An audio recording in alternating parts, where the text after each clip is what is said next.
What's going on, fam? Lucky Murray here, back with another minor league basketball. Thank you guys so much for showing the love for the channel. This is a pet project of mine. I love basketball. I also love alternative ways to make your basketball dreams a reality. And so many times, man, I look at a lot of these creators and they frown upon minor league basketball as if it is a letdown, as if it's something that you do, in the graveyards of basketball. You're in the cemetery somewhere and you play, semi-pro, as they like to call, professional leagues, and you don't take it seriously. My job right now is to allow you that love minor league basketball. Some of you guys may play it. Some of you guys may want to watch it. Hey, listen, with what the NBA is doing right now and their lack of awareness when it comes to, hey, man, as fans, this is what we want. We want to see this. We want to see that. We don't want to pay these ticket prices. Hey, man, we don't like to see three-pointers and dunks in basketball. We want to see different things like that. And if the minor leagues can grasp that, I think they won't overtake the NBA, but they could find a sweet spot where guys like, man, listen, for taking four of my family, it's going to be almost $300-400 just for the tickets, not let alone parking, not let alone concessions, nothing like that. So minor league basketball, we're here to talk about minor league basketball. And today I want to answer a question that I had pondering in my mind. Should you go overseas or play minor league basketball? And there's one creator that I was watching. I'm probably going to do a video on him soon, but he played in the TBL last year and he didn't do so well. There were some games he played, I think that he had a career high 17, and there are some games where he didn't even play. But instead of him working and grinding and getting back to that TBL level and trying to prove himself and maybe leveling up that experience to go somewhere else, he looked down upon it. He frowned upon it. He said, well, this is not a league that people look at. And now he's trying to go overseas to play basketball, probably for free. And I want to answer the question right now. Should you go to overseas or play minor league? Now, I'm going to go over a resource. Jose, I can't say Jose's last name, but he's a former overseas pro. And he does a phenomenal job when it comes to breaking down overseas and what it takes to get to that level. Because some of you guys think that, if I don't go to the NBA, I'm just going to go to EuroLeague. It doesn't work that way. Or I'm going to go to Mexico. No, it doesn't work that way. I'm going to go to Spain.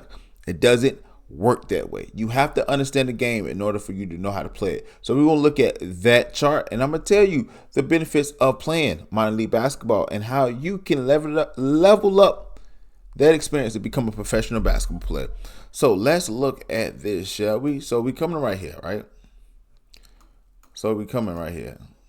And this is Jose Colorado. That's his name. Thank you. So basically, we're going to go through it. We're going to talk about overseas basketball salaries by countries. 100 plus countries reviewed in 2022. Now, check out Jose Colorado when it comes to his YouTube channel. This man put phenomenal work in that overseas market. That's how I found out a lot of information about this overseas things, right? Highest paying leagues in each region. Number one is Asia, the CBA, man. If you get to the CBA, bro, you're making pretty good money. 2, Western Europe with Spain with the ACB. 3, Eastern Europe, Turkey, BSL. 4, Middle East, Iran, Super League. 5, Oceania, Australia, NBL. 6, South America, Brazil, NBB. 7, North America, Mexico, LNPB. 8, Africa with Egypt with Super League. And 9, Central America, and that's the LSB. So the highest overseas basketball player salary in the world is $5.4 million smackaroos. And I know he's like, lucky. If I could get $4.5 million playing basketball, man, I'd be set.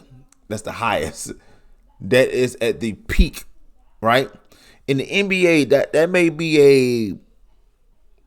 be a bench player salary. Maybe a 6th or 7th man. No, actually 6, 7 mans get paid way more than that. That's probably your 8th or 9th man on the bench, right? Some of these rookie contracts or more than $5.4 million a year, right? So the average overseas salary per month is $700 to $2,000 per month.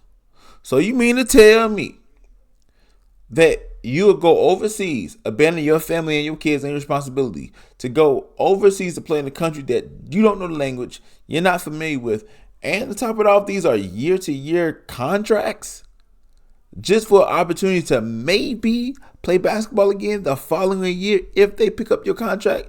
$700 to $2,000 is not a lot of money. Let's keep going. Global trends. Europe's decline.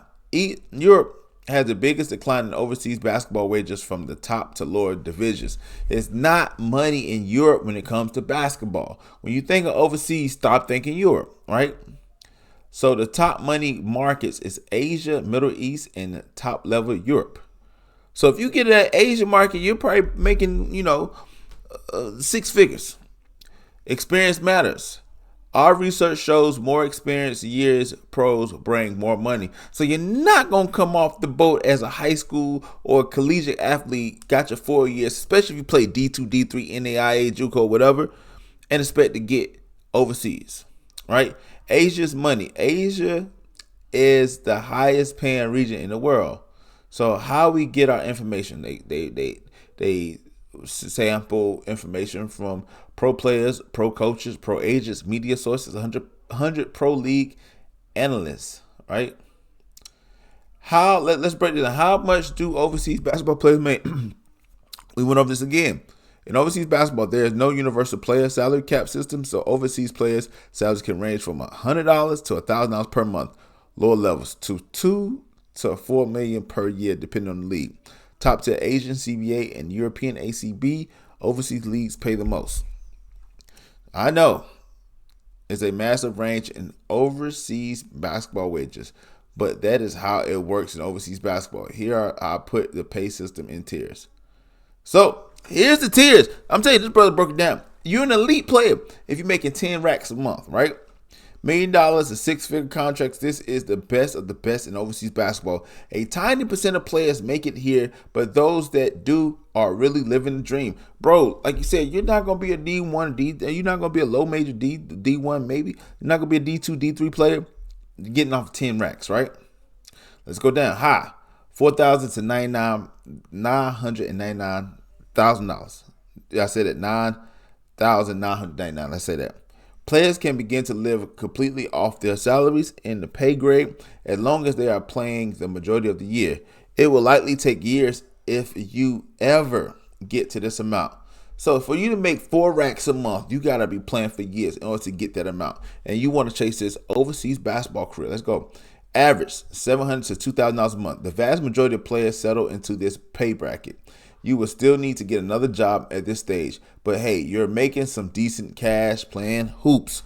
Listen, bro, I'm going to argue that in just a second. You better off staying in the States if you're going to make $700 to $2,000 a month, playing about 9 to 10 months. That's only maybe between $20,000 to $25,000 a year. You're not rich off that. Low, this is where a lot of you guys going to be $600 and below. If you are from a D1 high major, mid-major program, then you will most likely begin in this pay bracket. Don't worry, it only goes up from here.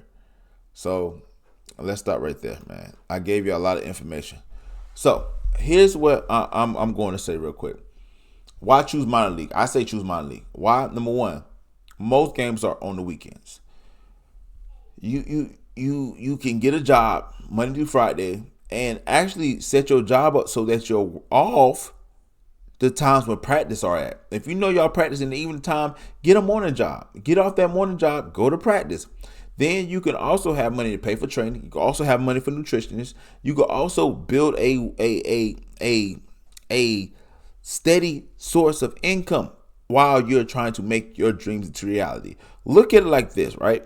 When we're talking about minor league basketball, we should think more of the independent wrestler than we are the professional basketball player. Here's what I mean by the independent pro wrestler. Let's think more of him. The independent pro wrestler, if you ever seen them, they playing in stadiums, in high school dormitories, like 30 people out there. They're selling merch. They're selling everything they can sell. They're marketing themselves, and they're doing multiple dates at multiple small venues on the independent circuits. So they could probably get paid $500 to $100 from the promoter, maybe more, maybe less. Let's say $100, and then they probably can walk out the gym if it's a lot of people there with an additional $500 to $700 for that one night. Let's say they do that for 3 to 4 nights a week. They done made almost $2,000 just by doing something they love to do. And a lot of these independent wrestlers have jobs as well, and they see they wrestling as a business. They can continue their dream, but also work it as a small business. Some of you independent basketball players need to understand that you are a business. Listen, let's say we have a home game in Greenville next Saturday. As a entrepreneur, I'm trying to get butts and seats. So I'm going to my owner, hey bro, let me get some tickets so I can sell it. I'm going to upsell those tickets. Why? Because I want to see butts and seats, and also I want to get some money on the back end. Hey bro, support us or whatever is $11, right? Or 50 cent to whatever. The ticket's $10, sell them for 12. Because you're bringing them people in, and yeah, they can get it at the box office for cheaper, but they're getting it from you. So let's say you sell 100 tickets, you done made $80 to $100 off rip just selling tickets. Also at the games, I'm selling my merch. I'm selling my basketball jersey. I'm selling signed autographs. I'm selling player cards. I'm also selling anything I can sell, just like a wrestler. I am selling. Why? Because I am trying to get myself an opportunity to make as most money as I can, but also reach out to the fans that loves me. I will start a YouTube channel. I will document the journey. There are so many different things you could do as an independent, as a basketball player, to get yourself at the professional level and still have a job. I think too, man, you can stay local and people can really be invested in who you are as a person. Why go overseas when nobody knows who you are? But you can play semi-pro, minor leagues, and you can build a program from scratch. You can say, listen, in Greenville, we have the Wells, right? It used to be the Bottle Center back in the day. Columbia, they got the Colonial Life Arena.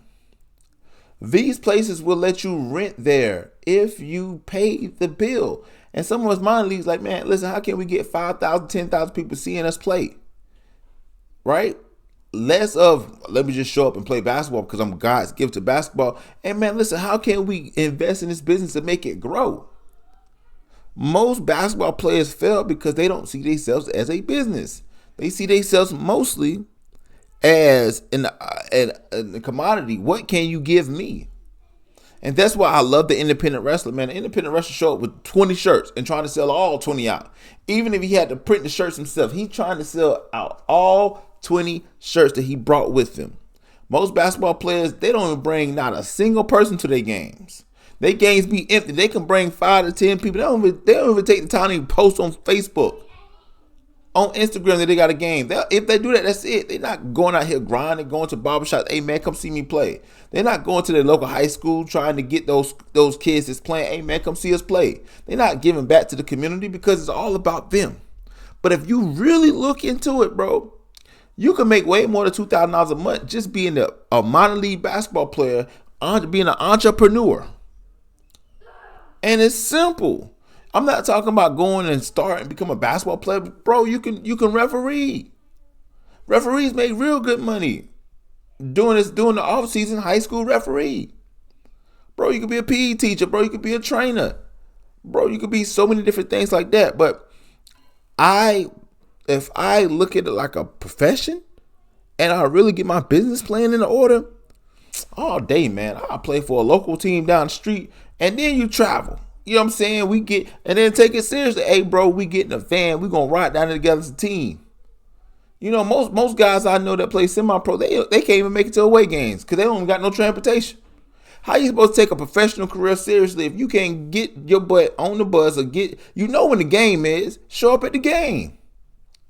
And then another thing I think that people got to do, man, this got to be entertainment, bro.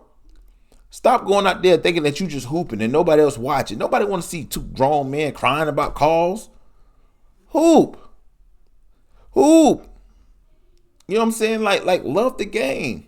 This is the problem with the AAU culture, bro. You know, they don't teach the love of the game. They just say that, hey, you gonna get this, get this, get this, get this. It's gimme, gimme, gimme, gimme, gimme. And then when they get to the minor leagues, they don't understand how to get it out the mud. They still stuck on with this ain't how it looks. Of course it's not gonna look how it's supposed to look. You gotta make it look the way you want it to look. And a lot of people, well, I want a G League to come after me. What do you offer the G League team? Nothing. You think the NBA is going to partner with you to play on their court, and you can't even get two people to show up at your minor league basketball game? You out your mind. But I'm going on a rant. I totally believe if you crazy enough to go to Australia for free, man, you might as well come home, play for a TBL, play for the ABA, play for the ECBL, play for Florida, whatever league that you can play in. As long as it's a good owner, know the game's going to show up, know that he can swing you something if he can. Man, play that man and build that thing up. If you can, build your own situation or continue to build it up. And you trust me, man, if you build it, they will come. But this is man Lucky Murray here, minor league basketball. What do you think? Do you think minor leagues or do you think overseas? Write in the comment section below, man. Thank y'all so much for tuning in. I'll see y'all next time, people.